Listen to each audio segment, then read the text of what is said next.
میں آواز دینا چاہتا ہوں سائم الدین خطیب ابن سمیع خطیب صاحب کو کہ وہ آئے اور تقریر پیش کرے۔ ان کی تقریر کا عنوان ہے اذان کا پیغام انسانیت کے نام۔ یہ پوسد کے رہنے والے اور حفظ اول میں تعلیم حاصل کر رہے ہیں۔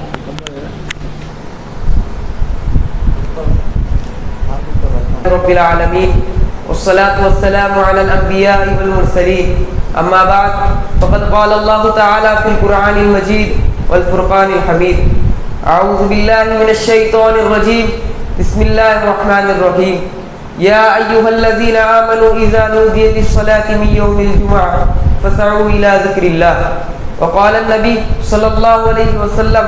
المعصلون أطول الناس عناك يوم القيامة او کما قال علیہ الصلوۃ والسلام۔ اس مبارک محفل کے صدر محترم، اس میں تشریف فرما اساتذہ اکرام اور میرے ہم مکتب ساتھیوں،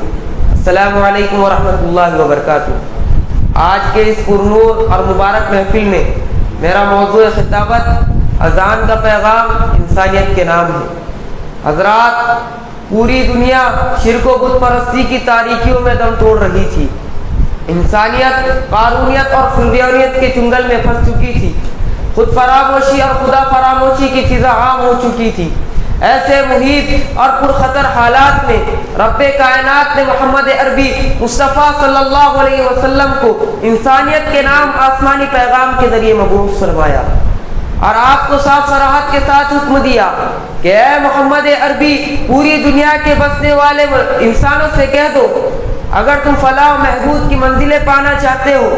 کامیابی و کامرانی کی منزلیں پانا چاہتے ہو، تو تمہیں ایک اللہ کی رسی کو مضبوطی سے تھامنا پڑے گا، تمہیں ایک اللہ کی قدرت پر ایمان لانا پڑے گا، جو اللہ ایک ہے، جو اللہ یکتا ہے، جس کا کوئی شریک نہیں۔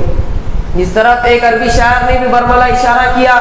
رأیت اللہ اکبر کل شیء محاولۃ اکثرهم جنودا، یعنی میں نے اللہ کو ہر چیز سے، قدرت کے اعتبار سے، طاقت کے اعتبار سے، تخلیق کے اعتبار سے، لشکر کے اعتبار سے سب سے بڑا اور عظیم پایا۔ یہی وہ پیغام ہے جس کو مؤذن دن میں 5 مرتبہ بلند کرتا ہے اور کہتا ہے اللہ اکبر اللہ اکبر، کہ اے مسلمانوں، اے یہودیوں، اے عیسائیوں، اے ہندوؤں، جس ذات نے تمہیں پیدا کیا، جس ذات نے تمہیں وجود بخشا، جو تمہیں کھلاتا اور پلاتا ہے، اس کی شان سب سے اعلیٰ ہے، اس کی شان سب سے عظیم ہے۔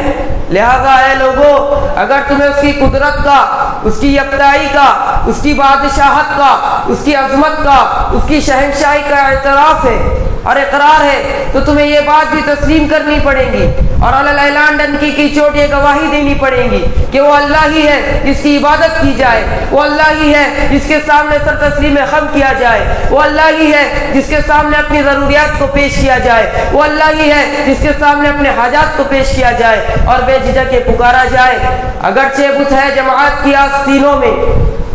اگرچہ بت ہے جماعت کی آستینوں میں، مجھے ہے حکم ازا لا الہ الا اللہ۔ لات و منات کو چھوڑا جائے، عزا و حبل کو ترک کیا جائے، بابا اور سنتوں سے اعراض کیا جائے اور بلا خوف و خطر اس پیغام کو عام کیا جائے، اشہد ان لا الہ الا اللہ۔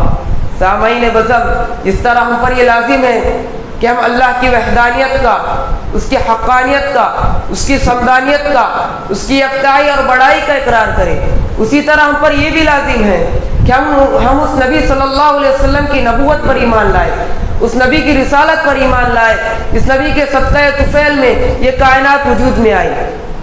یہ ارض و سما، یہ بحر و بر، یہ شمس و قمر، یہ شجر و حجر وجود میں آئے، جس نبی کی بنیاد پر ہمیں قوت گویائی،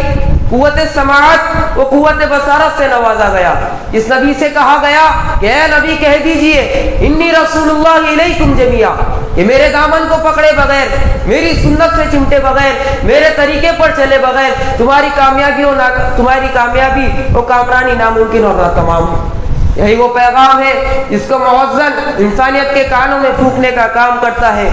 اور اشہد ان محمد رسول اللہ کہہ کر پکارتا ہے، یعنی